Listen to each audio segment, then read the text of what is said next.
Hi friends, welcome to my channel. First time ನನ್ನ channel ನೋಡ್ತಿದ್ರೆ subscribe ಮಾಡ್ಕೊಳ್ಳಿ friends. ಈ ಡಿಸೈನ್ ಹೇಗೆ ಸ್ಟಿಚ್ ಮಾಡೋದು ಅಂತ ನೋಡೋಣ ಬನ್ನಿ ಫ್ರೆಂಡ್ಸ್. ಫಸ್ಟ್ಗೆ ನಾನು ಕ್ಯಾನ್ವಾಸ್ ತೊಗೊಂಡಿದ್ದೀನಿ. ಕ್ಯಾನ್ವಾಸು ಆ್ಯಕ್ಚುಲಿ ಮೇಲ್ಗಡೆ ಕಟ್ ಮಾಡ್ಕೋಬೇಕಾಗಿತ್ತು. ನಾನು ಮೇಲ್ಗಡೆ ಇರಲಿ ಅಂದ್ಕೊಂಡೆ, ಅದು ಓಪನ್ ಇಟ್ಟರೆ ಆ ಥರ ಇಡ್ಬೋದು. ಮೇಲ್ಗಡೆ ಬೋಟ್ ನೆಕ್ ಇದೆಯಲ್ಲ, ಅಲ್ಲಿಗೆ ಬೇಕಾಗಿಲ್ಲ ಕ್ಯಾನ್ವಾಸು. ನಾನು ಮರ್ತುಬಿಟ್ಟು ಹಾಕ್ಕೊಂಡಿದ್ದೆ. ಆಮೇಲೆ ಅದನ್ನ ಕಟ್ ಮಾಡಿ ಮತ್ತೆ ಉಲ್ಟಾ ತಿರುಗಿಸಿದಾಗ ತೆಗಿಲೇಬೇಕು. ಹಾಗಾಗಿ ಫಸ್ಟು ಈ ಥರ ಏನು ಮಾರ್ಕ್ ಮಾಡ್ಕೊಂಡಿದ್ದೀವಲ್ಲ ಅದ್ರ ಮೇಲೆ ಸ್ಟಿಚ್ ಮಾಡ್ಕೋಬೇಕು. ನಾನು ಕಾಣಿಸ್ಲಿ ಅಂದ್ಬಿಟ್ಟು ಇದರಲ್ಲಿ ಮಾರ್ಕರಲ್ಲಿ ಮಾಡಿ ತೋರಿಸ್ತಾ ಇದ್ದೀನಿ ನೋಡಿ. ಅದೇನು ಡಿಸೈನ್ ಇದೆ ಆ ಡಿಸೈನ್ ಈ ಥರ ಮಾರ್ಕ್ ಮಾಡ್ಕೋಬೇಕು. ನಾನು ಆಲ್ರೆಡಿ ಸ್ಟಿಚ್ ಮಾಡಿದ್ದೀನಿ. ಸ್ಟಿಚ್ಚಿಂಗ್ ಮೇಲೆ ಮತ್ತೆ ಸ್ಟಿಚ್ ಮಾಡ್ತಾ ಇರೋದು.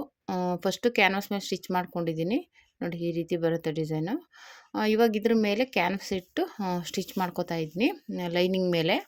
ಇವಾಗ ಇದು ಸ್ಟಿಚ್ಚಿಂಗ್ ಮಾಡ್ಕೊಂಡಾದ್ಮೇಲೆ ಮೇಲ್ಗಡೆದು ಅದು ಓಪನ್ ಇಟ್ಟರೆ ಆ ಥರ ಸ್ಟಿಚ್ ಮಾಡ್ಕೋಬೋದು. ಮೇಲೆ ಓಪನ್ ಇಡಲ್ಲ, ಮುಂದೆ ಓಪನ್ ಬರೋದ್ರಿಂದ ಹಿಂದೆ ಓಪನೇ ಇಲ್ಲ, ಕ್ಲೋಸ್ ಇರುತ್ತೆ. ಹಂಗಾಗಿ ಮೇಲ್ಗಡೆಗೆ ಕ್ಯಾನ್ವಾಸ್ ಅವಶ್ಯಕತೆ ಇಲ್ಲ. ಬೋಟ್ ನೆಕ್ ಮೇಲ್ಗಡೆ ಇದೆಯಲ್ಲ ಅಲ್ಲಿಗಿಲ್ಲ. ನಾನು ಇರಲಿ ಅಂದ್ಬಿಟ್ಟು ಕೊಟ್ಟೆ. ಆಮೇಲೆ ಅದು ಉಲ್ಟಾ ತಿರುಗಿಸ್ಬೇಕಾದ್ರೆ ಅದು ಡಿಸ್ಟರ್ಬ್ ಆಗುತ್ತೆ. ಆಗೇನು ಮಾಡಬೇಕು, ಅದು ಕ್ಯಾನ್ವಾಸ್ ತೆಗಿಲೇಬೇಕು. ಮತ್ತು ಈ ರೀತಿ ಫಸ್ಟು ಸ್ಟಿಚ್ ಮಾಡ್ಕೋಬೇಕು ನೀಟಾಗಿ. ಅದೇನು ಮಾರ್ಕ್ ಮಾಡಿದ್ದೀವಲ್ಲ ಅದೇ ಮಾರ್ಕ್ ಮೇಲೆ ಸ್ಟಿಚ್ ಮಾಡ್ಕೋಬೇಕು. ಸ್ಟಿಚ್ ಮಾಡಿಕೊಂಡು ಇದನ್ನು ಇನ್ನೌಟ್ ಮಾಡಬೇಕು. ಇನ್ನೌಟ್ ಮಾಡಿಕೊಂಡ್ರೆ ನಮಗೆ ಡಿಸೈನು ನೀಟಾಗಿ ಬರುತ್ತೆ. ಇದನ್ನು ಈ ರೀತಿ ಸ್ಟಿಚ್ಚಿಂಗ್ ಹಾಕ್ಕೊಂಡಾದ್ಮೇಲೆ ಬ್ಲೌಸ್ ಪೀಸ್ ಮೇಲೆ ಇಟ್ಟು ಸ್ಟಿಚ್ ಮಾಡಬೇಕು. ಇದು ಲೈನಿಂಗ್ ಮೇಲೆ ಇಟ್ಟು ಸ್ಟಿಚ್ ಮಾಡ್ತಾ ಇರೋದು ಕ್ಯಾನ್ವಾಸ್ನ. ಐರನ್ ಬೇಕಂದರೆ ಐರನ್ನು ಮಾಡ್ಕೋಬೋದು. ನಾನು ಐರನ್ ಮಾಡಿಲ್ಲ, ಹಾಗೆ ಸ್ಟಿಚ್ ಮಾಡಿಕೊಂಡೆ. ಇವಾಗ ಈ ರೀತಿ ಸ್ಟಿಚ್ ಮಾಡಾದಮೇಲೆ ಈಗ ಬ್ಲೌಸ್ ಪೀಸ್ ಮೇಲೆ ಇಟ್ಟು ಸ್ಟಿಚ್ ಮಾಡ್ಕೋಬೇಕು. ಸೀದಾ ಇಟ್ಕೋಬೇಕು ಬ್ಲೌಸ್ ಪೀಸ್ನ. ಇವಾಗ ಇದನ್ನು ಕ್ಯಾನ್ವಾಸ್ ಮೇಲೆ ಬರೋ ಥರ ಇಟ್ಕೋಬೇಕು. ಇವಾಗ ಅದ್ರ ಮೇಲೆ ನಾವು ಸ್ಟಿಚ್ ಮಾಡಿಕೊಂಡು ಉಲ್ಟಾ ತಿರುಗಿಸಿದಾಗ ಕ್ಯಾನ್ವಾಸ್ ಒಳಗಡೆ ಹೋಗುತ್ತೆ. ಓಕೆನಾ? ಈ ರೀತಿ ಅದೇನು ಆಲ್ರೆಡಿ ಮಾರ್ಕ್ ಇದೆಯಲ್ಲ ಆ ಮಾರ್ಕ್ ಮೇಲೆ ಸ್ಟಿಚ್ ಮಾಡ್ಕೋಬೇಕು. ಆವಾಗ ನಮಗೆ ನೀಟಾಗಿ ಬರುತ್ತೆ, ಡಿಸೈನು ಫಿನಿಶಿಂಗಾಗಿ ಬರುತ್ತೆ. ಒಂಥರ ನ್ಯೂ ಟ್ರೆಂಡಿಂಗ್ ಡಿಸೈನ್ ಅಂತಲೇ ಹೇಳ್ಬೋದು. ಇವಾಗ ತುಂಬ ಟ್ರೆಂಡಿಂಗಲ್ಲಿದೆ ಡಿಸೈನ್ಸ್ಗಳು, ಬೋಟ್ ನೆಕ್ ಡಿಸೈನ್ಸ್ ಅಂತೂ. ಅದರಲ್ಲಿ ಇದು ಒಂದು ಬೋಟ್ ನೆಕ್ ಡಿಸೈನು. ಈ ಥರ ಟ್ಯಾಗ್ನ ಆಲ್ರೆಡಿ ನಾನು ಫಸ್ಟೇ ಸ್ಟಿಚ್ ಮಾಡ್ಕೋತಾ ಇದ್ದೀನಿ. ಆ ಮೂಲೆಗೆ ಇಟ್ಬಿಟ್ಟು ಟ್ಯಾಗ್ನ ಆಮೇಲೆ ಮಾಡ್ಕೋಬೋದು. ಈ ಥರ ಮಾಡಿದ್ರೆ ಫಿನಿಶಿಂಗ್ ಇರುತ್ತೆ ಅಂತ ಅಷ್ಟೇ. ಈ ಥರ ಆಲ್ರೆಡಿ ನಾನು ಫಸ್ಟೇ ರೆಡಿ ಮಾಡಿ ಇಟ್ಕೊಂಡಿದ್ದೆ ಡೋರಿನ. ಅದನ್ನು ಆಲ್ರೆಡಿ ಇಟ್ಟು ಸ್ಟಿಚ್ ಮಾಡ್ಕೋತಾ ಇದ್ದೀನಿ. ಆ ಮೂಲೆಗೆ ಡೋರಿ ಬಂದರೆ ಒಂಥರ ಚೆನ್ನಾಗಿರುತ್ತೆ ಅಂದ್ಬಿಟ್ಟು ಆಲ್ರೆಡಿ ಅವ್ರು ಡಿಸೈನ್ ಕೊಟ್ಟಿರೋದ್ರಲ್ಲಿ ಸೇಮ್ ಇದೇ ಥರ ಇತ್ತು. ಸೇಮ್ ಅದೇ ಥರನೇ ಸ್ಟಿಚ್ ಮಾಡ್ತಾಯಿದ್ದೀನಿ. ಓಕೆನಾ?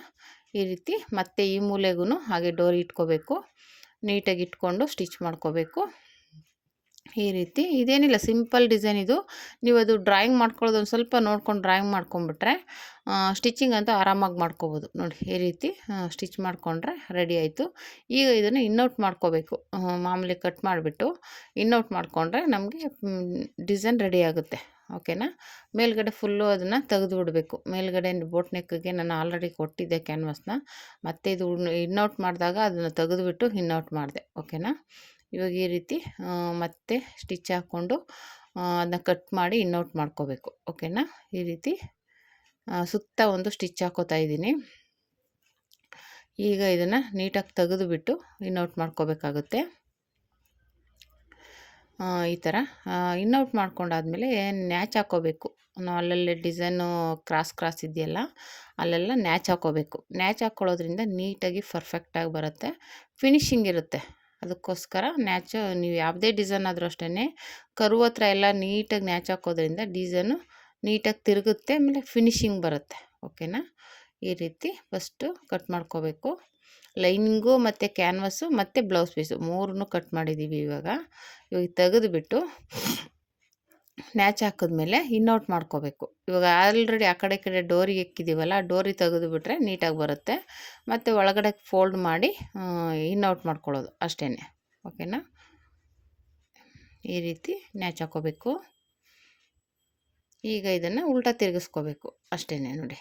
ಈ ರೀತಿ ಡೋರಿನ ಎಳೆದ್ರೆ ಸಾಕು, ಆರಾಮಾಗಿ ಬಂತು. ಇವಾಗ ಉಲ್ಟಾ ತಿರುಗಿಸ್ಕೊಂಡು ನೀಟಾಗಿ ಅದ್ರ ಮೇಲೆ ಒಂದು ಪಾಯಿಂಟ್ ಒಳಗೆ ಹಾಕ್ಕೊಳ್ಳೋದು ಅಷ್ಟೇ ನೋಡಿ. ಈ ರೀತಿ ಬಂತು. ಅದನ್ನ ಉಲ್ಟಾ ತಿರುಗಿಸ್ಕೋಬೇಕು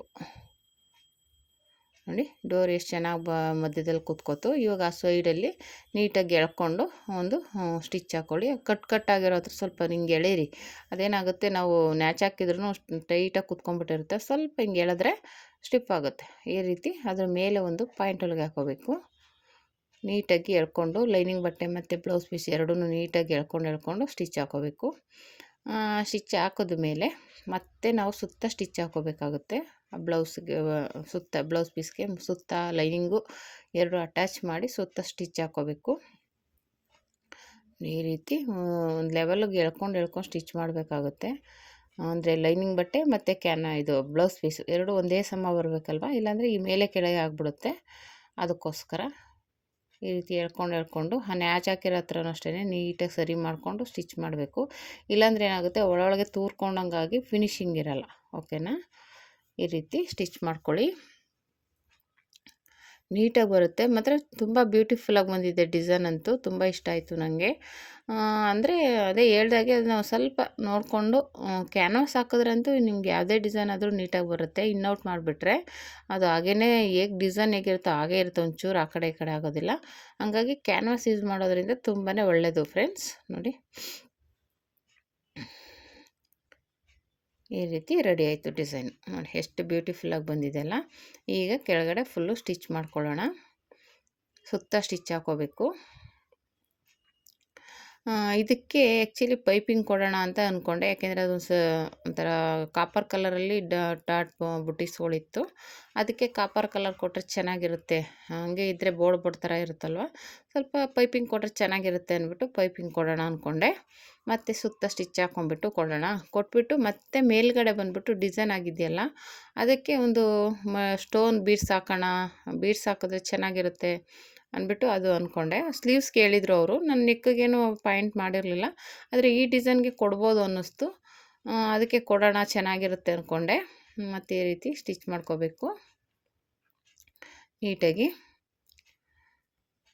ಈ ರೀತಿ ಸ್ಟಿಚಿಂಗ್ ಮಾಡ್ಕೊಂಡಾದ್ಮೇಲೆ ನಾನು ಹೇಳ್ದಾಗೆ ಪೈಪಿಂಗ್ ಕೊಡೋಣ ಅಂದ್ಕೊಂಡು, ಆಲ್ರೆಡಿ ಪೈಪಿಂಗ್ ರೆಡಿ, ಪೈಪಿಂಗ್ ಇದು ಥ್ರೆಡ್ ಪೈಪಿಂಗು ರೆಡಿದು.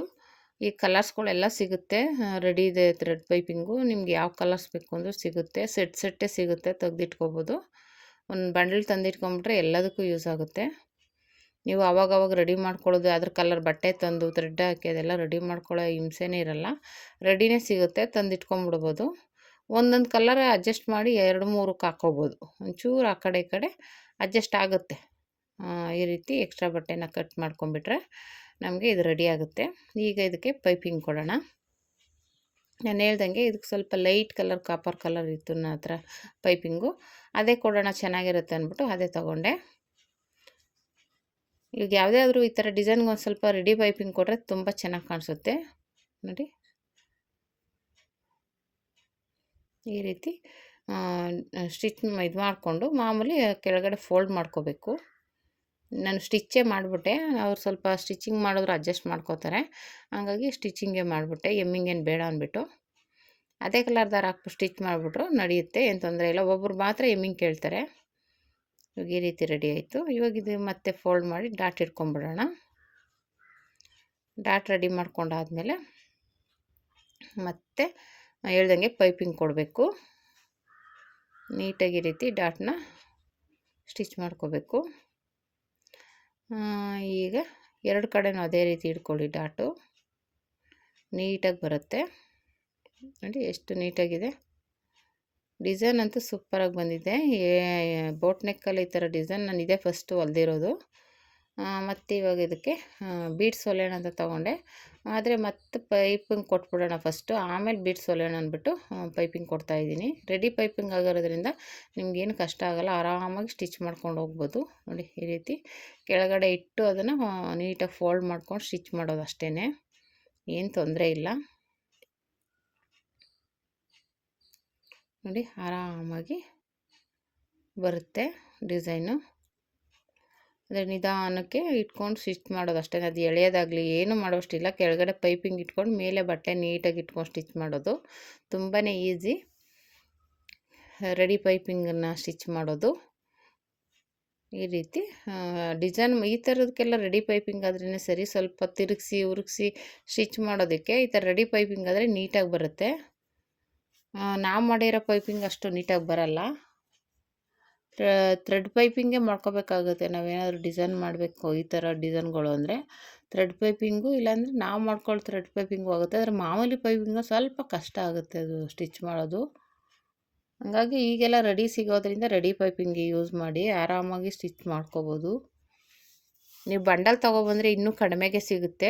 1 ಮೀಟ್ರ್ 2 ಮೀಟ್ರ್ ತೊಗೊಂಡ್ರೆ ಸ್ವಲ್ಪ ಕಾಸ್ಟ್ಲಿ ಇರುತ್ತೆ. ನೀವು ಬಂಡಲ್ ಫುಲ್ ತೊಗೊಂಬಿಟ್ರೆ ಯೂಸ್ ಆಗೇ ಆಗುತ್ತೆ. ರೆಗ್ಯುಲರಾಗಿ ಕಾಪರ್ ಕಲರ್, ಗೋಲ್ಡು, ಸಿಲ್ವರ್ ಈ ಥರ ಗೋಲ್ಡಲ್ಲಿ ಲೈಟು, ಡಾರ್ಕ್ ಆ ಥರ ಒಂದು 2-3 ಕಲರ್ ತಂದಿಟ್ಕೊಂಬಿಟ್ರೆ ನಿಮ್ಗೆ ಎಲ್ಲದಕ್ಕೂ ಯೂಸ್ ಆಗುತ್ತೆ. ನಾನು ಅದೇ ರೀತಿಯೇ ತಂದಿಟ್ಕೊಂಡಿದ್ದೀನಿ. ಹಂಗಾಗಿ ಎಲ್ಲದಕ್ಕೂ ಸ್ವಲ್ಪ ಹೆಚ್ಚು ಕಮ್ಮಿ ಮ್ಯಾಚ್ ಮಾಡಿ ಸ್ಟಿಚ್ ಮಾಡ್ತೀನಿ. ನೋಡಿ ಈ ರೀತಿ ಸ್ಟಿಚ್ ಮಾಡಿಬಿಟ್ಟು ಮತ್ತೆ ಈಗ ಇದು ಬೀಡ್ಸ್ ತೊಗೊಂಡಿದ್ದೀನಿ.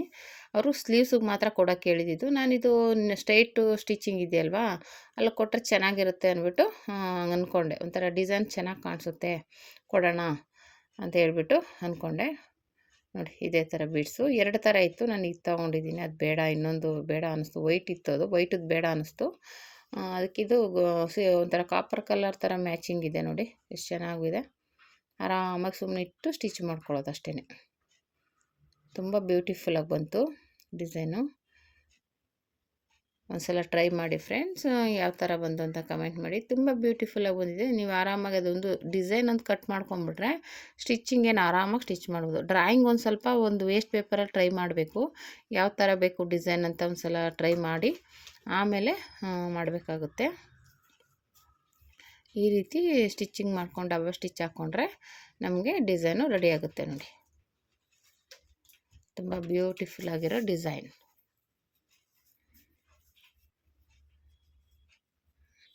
ಈ ಥರ ಡಬಲ್ ಸ್ಟಿಚ್ ಹಾಕ್ಕೊಂಡು ಗೊಂಡೆ ರೆಡಿ ಮಾಡಿಕೊಂಡ್ರೆ ನಮಗೆ ಡಿಸೈನ್ ರೆಡಿ ಆಗುತ್ತೆ. ಬೀಡ್ಸ್ನ ನೀಟಾಗಿ ಸ್ಟಿಚ್ ಮಾಡ್ಕೊಳ್ಳಿ. ನೋಡಿ ರೆಡಿ ಆಯಿತು. Thank you for watching friends.